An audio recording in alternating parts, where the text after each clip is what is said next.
के कान खड़े होने लगते हैं। वैराग्य मतलब कोई भयावह बात नहीं, ये मन तुम्हें धोखा दे रहा है।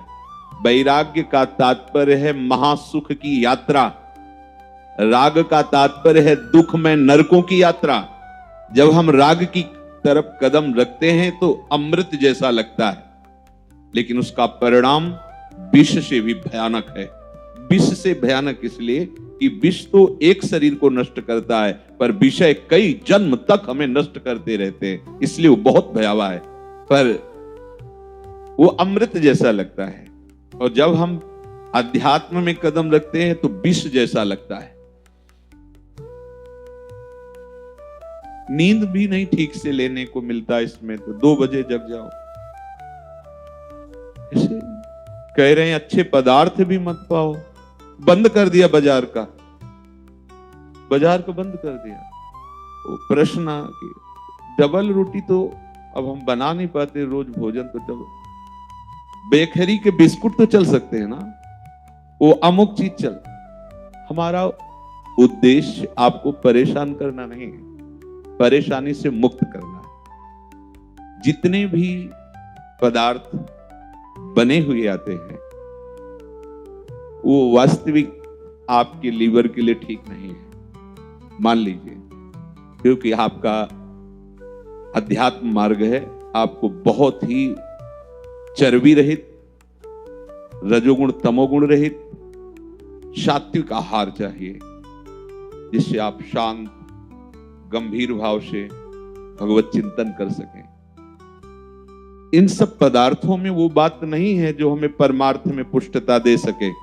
चाहे आप ये नमकीन, बिस्कुट, ब्रेड, जो भी आप लोग, इससे आपको लगता है कि समय बचता है, लेकिन समय प्रयोग कहां करते हो? विषय चिंतन में, राग द्वेष के चिंतन में, जागतिक चिंतन में।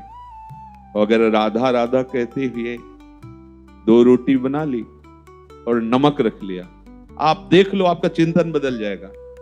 कौन सी ठाकुर सेवा करनी है आपको? बहुत सहजता में समझ लीजिए ठाकुर सेवा का मतलब क्या है। आपकी क्रिया वेग को भगवान में अर्पित करना, क्रिया वेग को भगवान में, प्रभु में अर्पित करना, यही ठाकुर सेवा है। अगर आपके अंदर क्रिया वेग नहीं हो रहा है और आप सुबह से बैठे भगवत चिंतन में, आपको आश्चर्य होगा। रात्रि के 8 बजे मंगला हुई है, मिश्री का इतना टुकड़ा भोग लगाया है, पवा के मुंह पोंछ के शयन करा दिया है।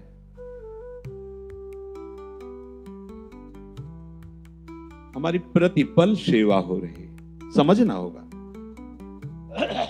अगर हम केवल बाहरी क्रियाओं की प्रधान, अब जैसे तैसे पेट भर लो, बस ये करना वो करना वो, तो आप कभी धैर्यपूर्वक देख पाएंगे कि आपका स्वरूप क्या है, आपका मार्ग क्या है, आपकी चिंतन शैली क्या है, आप कितने विषयों से ऊपर उठ रहे हैं। इसको बड़ी सूक्ष्मता से समझना होगा। आप एक सेवा को क्रिया मान करके कर लिए तो विश्राम सेवा में नहीं, विषयों में होगा। देख लेना, अंदर से देख लेना, देख लीजिए, खूब नेत्र हैं फैला के देख लीजिए। उसको सुख बुद्धि विषयों में होगी, जबकि सुख सिंधु की सेवा में है। ये अनुभव की आध्यात्मिक बातें हैं, ये प्रापंचिक बातें नहीं कि आप बुद्धि की धरा से इसका निर्णय कर सको। हमारे एक एक श्वास, हमारी एक एक चेष्टा हमारे प्रभु में समर्पित है। हमको बस ये मूल देखना है। एक एक चेष्टा हमारी, बाहर से श्री जी की सेवा हो रही है, अंदर से चिंतन क्या चल रहा है?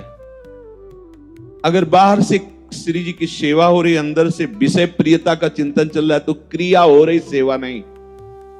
क्रिया हो रही, क्रिया, और क्रिया का फल है। और सेवा अपनेपन को पुष्ट करती है। अपनेपन से ही हमारे लाडली लाल मिलते हैं, इसीलिए सेवा प्रधान रखी गई।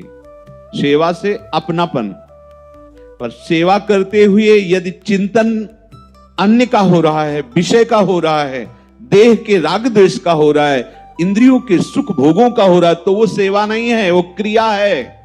क्रिया का फल होगा। सेवा से अपनापन, अपनापन से लाडली लाल की समीपता, सीधे समीपता, क्यों में वहां कोई स्थान ही नहीं। इसलिए जिसको ऐसा लगता है कि हमारा समय बचता था हम बाजार की वस्तुएं प्रयोग करके, वो हमारा समय प्रयोग में नहीं आता है। ऐसा समय प्रयोग में नहीं आता है। आप धैर्य पूर्वक, जब आपको 24 घंटे में समय मिले, तब आप सीधे सरल भाव से कोई सब्जी, कोई दाल एक उबाल ली, 4 रोटी बनाई, इनको दिखा दिया, पा लिया। हर समय भजन में डूबो। पोछा लगा रहे हैं तो श्री जी का चिंतन हो रहा, नाम जपो। शरीर क्रियान्वित हुए बिना रह नहीं सकता, समझे ना। सूक्ष्म शरीर हर समय चंचल रहता है, क्रियान्वित रहता है। इसलिए महापुरुषों ने क्रिया वेग को परम पवित्र करने के लिए सेवा पद्धति दी है। क्रिया कर रहे हैं तो हमें इनसे प्यार ही हो जाएगा, ऐसा नहीं।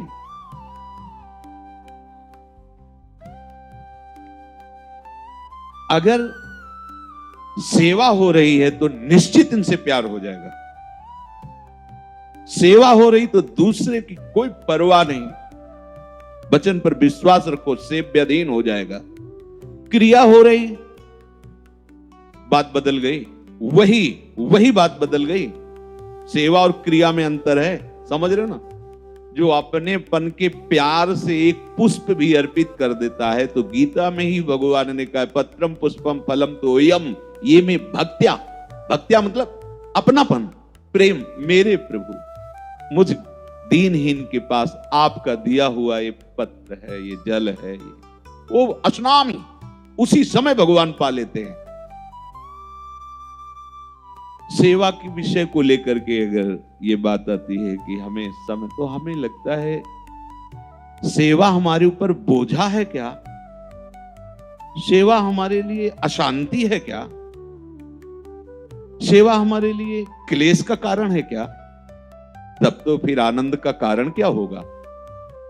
अगर गुरु सेवा, भगवत सेवा ये हमारे अशांति क्लेश का कारण हो, तो शांति और आनंद का कारण क्या होगा? इसलिए सुलझना होगा। सही सेवा में पहुंचने के लिए ही ये आदेश होता है। श्री जी को कुछ भोग नहीं चाहिए। चिदानंद बपू हैं, उनको ये दाल रोटी कढ़ी चावल भात नहीं चाहिए, मान लीजिए। अब आपके शरीर के पोषण के लिए चाहिए, तो हम प्रसाद भोगता है, इसलिए इनको भोग लगाते हैं। नहीं, दोनों को पाने का ही समय नहीं है। हमारे प्रिया प्रीतम को, अब आपको ऐसा किसी और से बात करेंगे तो उपहास करेगा इस बात, उनको पाने का ही समय नहीं। वो तो सखियां जो पवाती हैं, वो कढ़ी चावल रोटी नहीं पवाती हैं। आगे चलकर पता चलेगा आप लोगों को। सखियां जो प्रसाद पाती हैं, उसी से आप समझ लो प्रिया प्रीतम क्या पाते हैं। प्रणय में रसिक ललितादि लोचन चसक, पीवत मकरंद सुख राशि अंतर से, जैसी हरिवंश निकट दासी जन लोचन चसक रसासौ गटकत। तो अमनिया थोड़ी पा रहे हैं, तो प्रसाद पा रहे हैं, रसासौ। तो फिर आराध्य देव क्या पा रहे हैं? रसासौ। कैसे? वो वर्णन का विषय नहीं। तो आदिनांत विहार करें तो लाल प्रिया में भई ना कैसे कल्प कल्प व्यतीत हो जाते हैं अकेले से। देख, कल्प कल्प, यहां तो मंगला भोग है, राज भोग है, शयन भोग, कल्प कल्प व्यतीत हो गए केवल देखते देखते। फिर भी देखने की चाह ऐसी मानो कभी देखा ही नहीं। वह दूसरा अवसर कहा है, पर फिर भी ऐसे प्रेम में ऐसा अद्भुत सुख सखियों को प्रिया प्रीतम प्रदान करते हैं। तो आपको इस बात में हठ नहीं करना। मुझे कोई सामग्री नहीं चाहिए प्रिया प्रीतम के लिए, कोई सहयोग किसी का नहीं चाहिए प्रिया प्रीतम के लिए। आप, सिर्फ आप चाहिए प्रिया प्रीतम के लिए। आपने जो अपना मान रखा है वो अर्पित कर दो। उनको जरूरत नहीं है। जिससे तुम्हारी दुर्गति हुई है अन्य अपनापन मानने से, उस अपनापन को इनको समर्पित कर दो और इनको सिर्फ आप चाहिए। किसी के जैसे बहुत अच्छे अच्छे भोग लगते हैं, खूब आभूषण वस्त्र और खूब बहुत सुंदर सब, लेकिन अपनापन शरीर और शरीर के संबंधियों में है तो फल मिलेगा, क्योंकि क्रिया हो रही है, सेवा नहीं। और कुछ नहीं है, एक पत्ता किसी वृंदावन की लता का, एक पुष्प, और वो अंदर का भाव की लाडली किसी योगी आपको क्या दुलार, बस जैसा हूं आप हो गया, निहाल हो गए, जाओगे इतने में निहाल हो जाओ। बस समझ जाओ केवल बात, हमारी श्री जी को क्या चाहिए आप समझो। श्री जी को रिझाने के लिए क्या चाहिए? सिर्फ आप चाहिए, आप। और यही बात नहीं हो पाती, आप अपने को औरों को दिए हैं पदार्थ वस्तुओं से श्री जी को रिझाना चाहते हैं, तो ये क्रिया हुई और इसका बढ़िया फल मिलेगा जैसी आप चाह करोगे। लेकिन श्री जी की सेवकाई मिल जाए या श्री जी मिल जाए वादा नहीं। और कुछ नहीं है, हम जैसे हैं आपके हैं। जैसे तिनका को वायु जहां चाहे वहां ले जाए, ऐसे लाडली मेरा जीवन मेरे सर्वस्व आप हो। बस लाडली जी मिलेंगी, नित्य सेवा मिलेगी, कोई खर्चा नहीं, कोई हम साधना की बात नहीं कर रहे। मेरी लाडली आपके, नहीं तो श्री जी अकिंचनों को कभी नहीं मिलती। क्या है? जिन्होंने समस्त भोगों से राग त्याग कर दिया, स्नेह संबंधियों से राग त्याग कर दिया, उनको श्री जी कैसे मिलती? क्योंकि उनके पास क्या है। लेकिन जहां कहीं महिमा देखी गई तो अकिंचनों के साथ ही युगल सरकार खेलते पाए गए। इस रहस्य को समझिए। आप इस बात में मत जाइए कि बाजार से बने हुए सुंदर सुंदर पदार्थ हम भोग लगाएंगे तो लाडली जी पाएंगी मुस्कुरा के, क्योंकि उनके पास भोग की कमी है। पहली बात तो आप अंतर की बात समझ लिए, श्री जी पार्थिव पदार्थ पाती ही नहीं है। लगेगा इतने भोग लग रहे हैं, कौन सा प्रवचन कर रहे हैं, सबकी अश्रद्धा पैदा कर रहे हैं। नहीं, उसमें जो आपका अपनापन मिला होता है उसी को पाते हैं। तो हमें ये जो भगवत मार्ग मिला है, ये राग त्याग के लिए मिला है। ये अज्ञानी बहुत मिलेंगे जो भटका दें, और ऐसे बहुत कम मिलेंगे जो हमारे भ्रम का नाश करके भगवत तत्व में स्थित कर दें। ये जो मूढ़ता त्याग नहीं पाए और अपने को ज्ञानी समझ करके उपदेश करते हैं, उनसे जितनी हानि होती है उपासकों की, उतनी अज्ञानी पुरुषों से भी नहीं होती।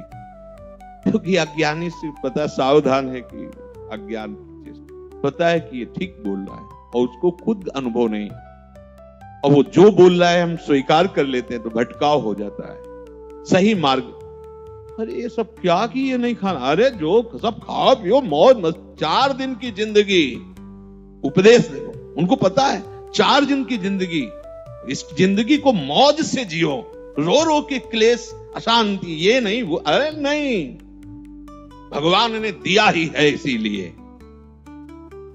अब ये उपदेश आपको बिल्कुल अभी जम जाएगा।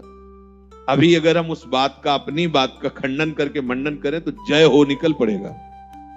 वाह, आज सही बात कही, प्यास भरोसे को हटाओ, कुछ नहीं, जो ही प्यारो करे, मंगाओ, भोग लगाओ, खाओ पियो मौज मस्ती से। हाँ, अभी इसका मंडन, अरे बढ़िया, इतना दान करो ये मिलेगा, ऐसा करो वो मिलेगा, वो प्रिया प्रीतम कैसे मिलेंगे भगवान?